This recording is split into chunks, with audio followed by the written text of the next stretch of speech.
Hello, people. It's your Ambassador again doing this thing. I'm sure you guys have noticed that my voice is a little bit husky. I had a cold, so I had to just do with it.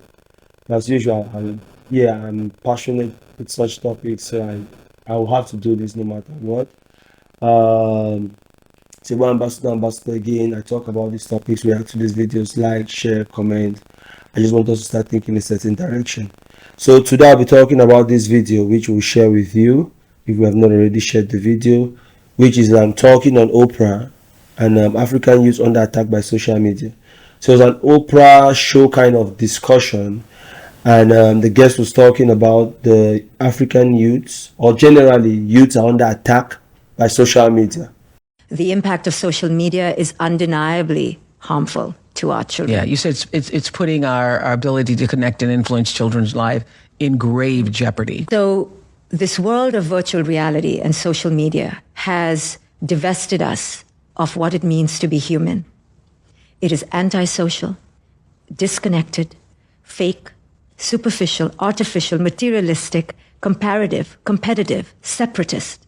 In every way, it is eroding what it means to be a human soul. It is teaching our children to be entitled, indulgent, instantly gratified, all the things that we should be walking away from. We should be slowing our pace. We should be stilling our spirit.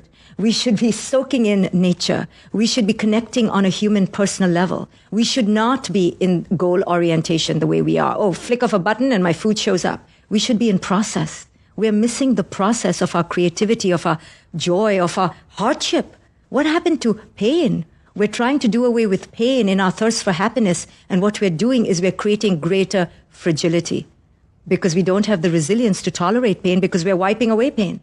Yeah, nobody wants anybody to have a moment of uncomfortability. And that is why our children are crumbling. Our children feel the pressure of this artificial world like no one else. And as usual, I just look at things from the perspective of Africa.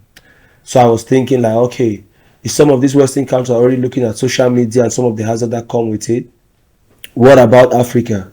Africa, most of the time, we just leave our things to nature and then hope that God protects us, which should not be the case. So I started thinking to myself, okay, how do we protect African youth against social media? Because there's this clear war between America and China.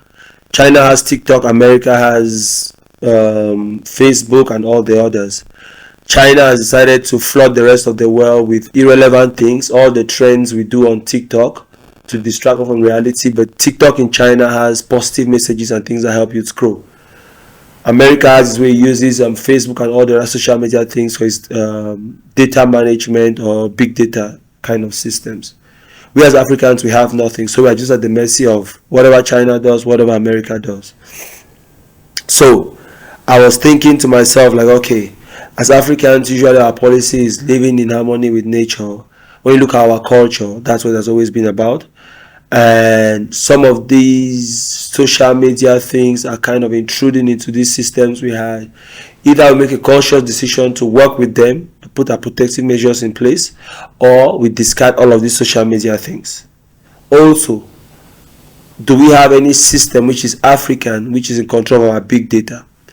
Because they say, as I said, this is the information age. There will come a time where the war is going to play out who has access to information. Africa is not thinking in that direction. I don't think we have any systems built in that direction.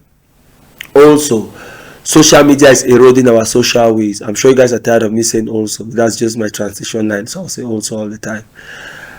It's eroding our social ways because as Africans, we did not have therapies. We don't have some of those things they have in the Western world.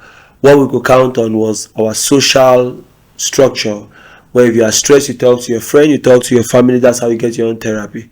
But now social media, everybody's locked into their phones, so we lose out on some of those our social support systems.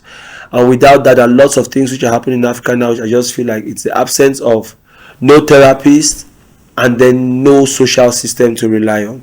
So I think we need to make a conscious decision. So these things are happening, we're going with the flow. But I think those, especially policy makers, should actually sit down, think about what it means to engage in these various social media platforms? What are the control measures we can put in place? What are the things we can build as Africans?